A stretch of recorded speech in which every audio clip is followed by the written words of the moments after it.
Boa noite, meu nome é Adriane Ribeiro de Araújo, eu sou aluna do 9º período de Direito da Faculdade FAMIG, aqui de Minas Gerais, e venho apresentar para os senhores o meu trabalho de conclusão de curso sobre o tema A aplicação da Lei dos Juizados Especiais aos crimes militares estaduais, né? E por que eu escolhi este tema?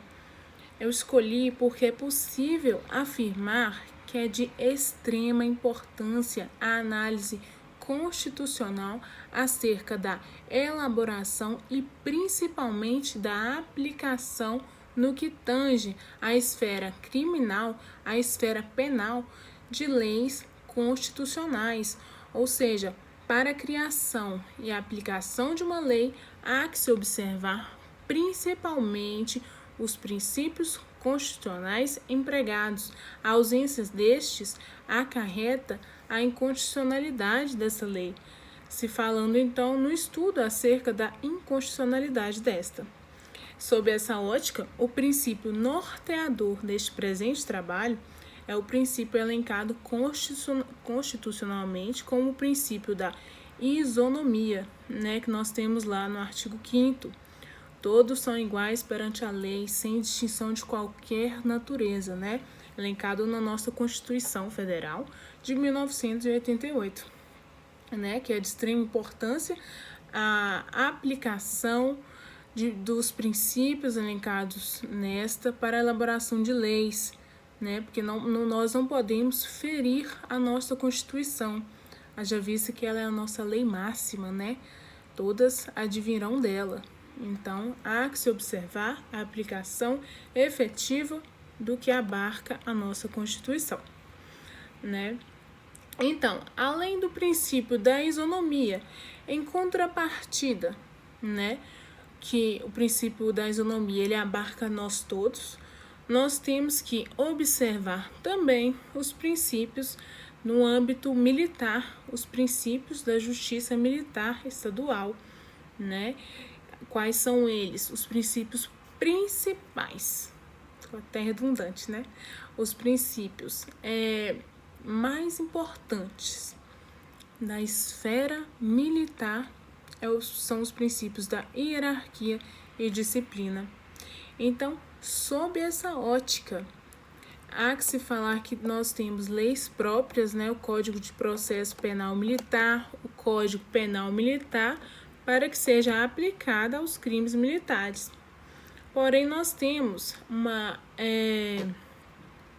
redações em leis comuns acerca da aplicabilidade destas nos crimes militares.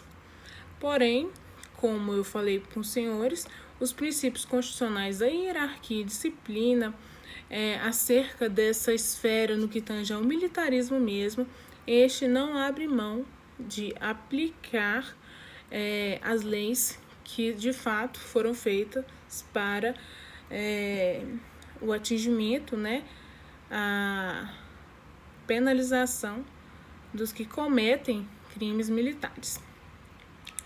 Nessa ótica, em que pese então a lei comum preveja que pode ser aplicada subsidiariamente, nós vemos que o Código de Processo Penal Militar, ele busca sempre estar atuando ali.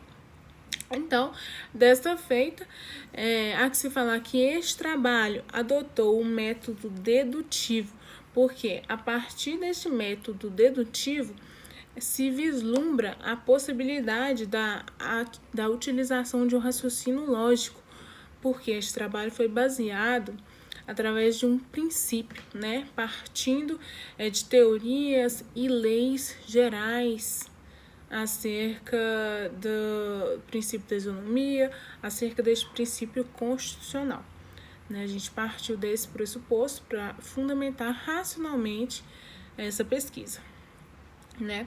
Sabe-se então, né, vamos entrar acerca da discussão deste presente trabalho, que é a Lei 9.099 de 1995, acerca dos juizados especiais criminais. Ela abarca em seu artigo 90, a linha A, que é vedado a aplicação desta aos crimes militares estaduais. Ou seja, porque os delitos considerados militares, esta lei está vedada de ser aplicada, né? Então, a respeito dessa vedação, esse trabalho busca a análise se é constitucional ou não a vedação desses institutos que são benéficos, né? Que são despenalizadores, porque nós temos acerca da aplicação desse instituto diversas maneiras de benefício, né, dos que cometem crimes militares, caso houvesse a aplicação, né, que é o objetivo de estudo deste presente trabalho. Nós temos que os juizados especiais criminais oferecem aos crimes comuns transação penal, suspensão condicional do processo, né? Nós temos também a representação no que tange aos crimes de lesão corporal leve. Nós temos também a composição civil do dano, ou seja, todos esses benefícios ele está vedado de ser aplicado aos crimes militares, né? Aí que entra a discussão.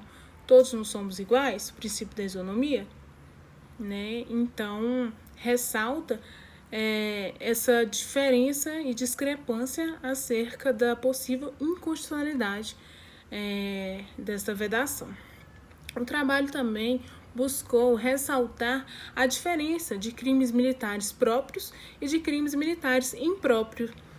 Por quê? Só para militar que não se aplica, mas não, todos nós, sendo civis ou militares, podemos sim praticar crimes militares. Um crime militar próprio o que é? O que seria um crime militar próprio? É quando um militar aplica, ele em si insere, né, ele pratica um crime elencado no artigo 9º do Código de Processo, no Código Penal Militar. Né? Então, esse próprio é só os militares que cometem. Mas civis também podem praticar crimes militares, né? Que são os crimes previstos na legislação penal comum. Né? Então, nós temos essas duas possibilidades de cometimento de crime militar. Além do que, as referências jurisprudenciais e doutrinárias são pertinentes na possível aplicação da Lei 9.099 de 95 nos crimes militares, né? Como foi para mim essa experiência de trabalhar esse tema, de fazer esse trabalho? Foi de extrema satisfatoriedade, haja vista que é gratificante a defesa acerca do universo constitucionalista, porque a Constituição Federal de 1998 ela foi criada para garantir, né, o Estado Democrático de Direito, para garantir de fato os direitos elencados a cada cidadão e a aplicabilidade destes, né, porque um direito sem aplicabilidade não adianta, né?